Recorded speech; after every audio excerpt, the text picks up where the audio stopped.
Narrow and the time is short. Kamala Harris and Donald Trump working the map and the clock tonight in a race to find those seemingly rare undecided voters. Yes, just over 2 weeks to go, but with early voting underway in more and more places, Election Day is now. It's why Vice President Harris was once more in the Midwest, making her pitch to Republican voters, those who might be disinclined to support Donald Trump. For his part, the former president back in North Carolina, defending critical ground and veering into a crude, unscripted, and potentially distracting moment on a stop in Pennsylvania. With the last miles of this race now coming in sight, we begin our coverage tonight with Garrett Hake. And Trump played in North Carolina. He's won the state twice before, but polls now show a coin flip contest. I will end inflation, I will stop the invasion, and I will bring back the American dream. Neither Trump nor the RNC chairman saying today they'd seen any indication this election won't be legitimate. We're so impressed, and I think they have a pretty good system here. But just hours later, Trump's still suggesting, without evidence, the election could be tainted by fraud. The vote counter is more important than the candidate. That's been true, unfortunately. Trump also visiting Asheville, hard hit by Hurricane Helene, where he was pressed about his false claims about the FEMA response and threats FEMA workers have received. Well, I think you have to let people know how they're doing. If they're doing a poor job, we're supposed to not say it. It all comes after Trump campaigned in battleground Pennsylvania. If we win Pennsylvania, we win the whole damn thing, right? But raising eyebrows with this lewd digression about Arnold Palmer, spending 12 minutes talking about the golf legend in his hometown of Latrobe. When he took showers with the other pros, they came out of there, they said, oh my God, that's unbelievable. I had to say it. Trump also holding a photo op at a Philly area McDonald's, working the drive-through window to pre-screen customers. We love you. Come here, thank you. And scooping out French fries. You got the salt on it? Saying he doesn't believe the vice president worked at McDonald's for a summer in college. Harris responding today. That's my president. Did you work at a McDonald's? All while Trump supporter billionaire Elon Musk, campaigning for Trump in Pennsylvania, is drawing scrutiny for saying he'll offer $1 million to one random registered voter every day if they've signed his petition in favor of free speech and the right to bear arms. If you already believe in the Constitution, you're just signing something you already believe, and you can win $1 million. That's awesome. Pennsylvania's Democratic Governor Josh Shapiro firing back. I think it's something that law enforcement can take a look at. Garrett, former President Trump now making another appearance there in North Carolina tomorrow.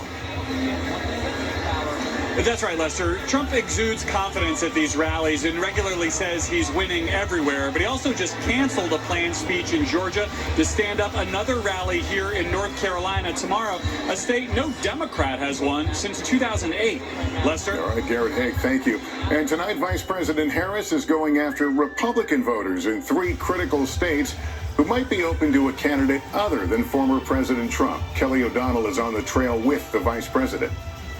A battleground trio today, Pennsylvania, Michigan, and here in Wisconsin. I ask for your vote.